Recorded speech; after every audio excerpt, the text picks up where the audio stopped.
विनायक राऊत हे पक्षातलेच नेते आहेत.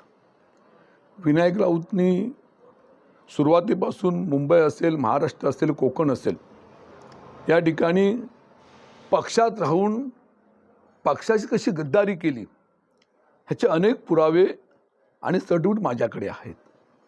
मी तर पक्षामध्ये असताना एक अंशस्व माझ्याकडनं चुकीचं पाऊल पडलं नाही, परंतु ह्या मंडळींनी पक्षामध्ये राहूनच पक्षातल्या लोकांना हाताशी पकडून गद्दारी केलेली आहे. हे महागद्दार आहेत असं माझ्या ठिकाणी मत आहे.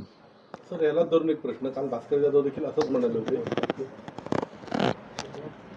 बोल, तू बोल आता.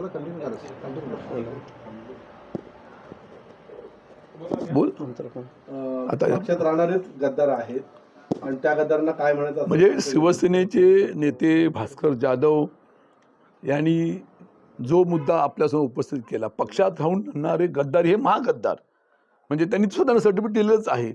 मग वेगळं सांगण्याची काही आवश्यकता नाही आहे. साहेब, आज उद्धव ठाकरे गटातील काही पदाधिकाऱ्यांची हकालपट्टी केलेली दिसून येत आहे. तशा प्रकारचं पत्र सुद्धा जारी झालेलं आहे, विनायक राऊतांनी काढलेलं आहे. आपण याकडे कसे पाहता?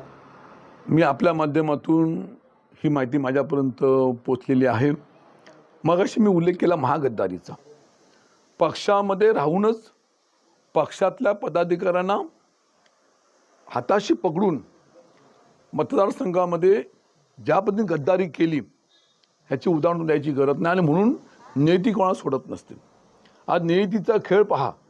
आज नियतीने सुद्धा ज्यांनी माझ्या विरोधामध्ये काम केलं त्यांना आज या ठिकाणी हक्कलपट्टी करण्याची वेळ ही सुदैवाने म्हणून दुर्दैवाने विनायक राऊत साहेबांच्या सहीने झालेली आम्ही आज पाहिलेली आहे. आणि म्हणून भविष्यातल्या कालखंडामध्ये सुद्धा विनायक राऊत यांना माझं जाहीर आव्हान आहे. आज मी त्यांना सांगू इच्छितो की विनायक राऊत आणि त्यांच्या हाताखाली असणारे त्यांचे सर्व पदाधिकारी आणि जिल्हाप्रमुख विलास चाळके हे दोन्ही मंडळी श्री मार्लेश्वरला मानतात.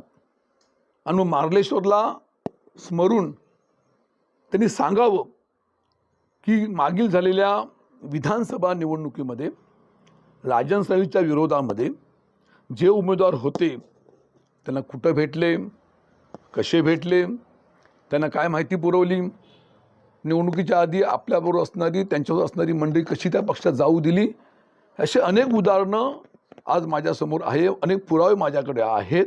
आणि त्याबरोबर महाराष्ट्रामध्ये असेल विधानसभेच्या निवडणुकीमध्ये सुद्धा कसे कसे उमेदवारांकडनं पैसे घेतले, कशा कशा पद्धतीने त्यांना इतरांना मदत केली ह्याचे अनेक पुरावे, अनेक उदाहरणं महाराष्ट्रातल्या अनेक उमेदवारांनी दिलेले आहेत. ह्याच्यापेक्षा काय पुरावा आहे? आणि म्हणून जाहीरपणे त्यांना सांगतो की तुम्ही आणि तुमच्यासमोर असलेले जिल्हा विलास चाळके आणि मार्लेश्वरच्या चरणी जाऊन शपथ घेऊन सांगावी की आमच्याकडनं चुकीचं काय झालं नाही, हे जनतेला माहिती आहे. आणि मी स्वतः याआधी सांगितलं आणि पुन्हा एकदा सांगतो, त्यांनी माझ्यावरती जी 13 सर्टिफिकेटचा आरोप केलेला आहे त्या आरोपाबाबतीत सुद्धा मी मागेही बोललो होतो, पुन्हाही बघतो की राजन साळवी या असलेल्या समोर राजकीय कारकिर्दीमध्ये मी स्वतः धुतपापेश्वर असेल, त्यांचं आमचं मार्लेश्वर असेल, रचनाचा भैरीबुवा असेल, त्यांच्या चरणाशी येऊन तिथलं फुल उचलून सांगायला तयार आहे की माझ्या आयुष्यामध्ये याआधी कधी मी चुकीचं काम केलं नाही. हे जाहीरपणे मी आव्हान देत आहे.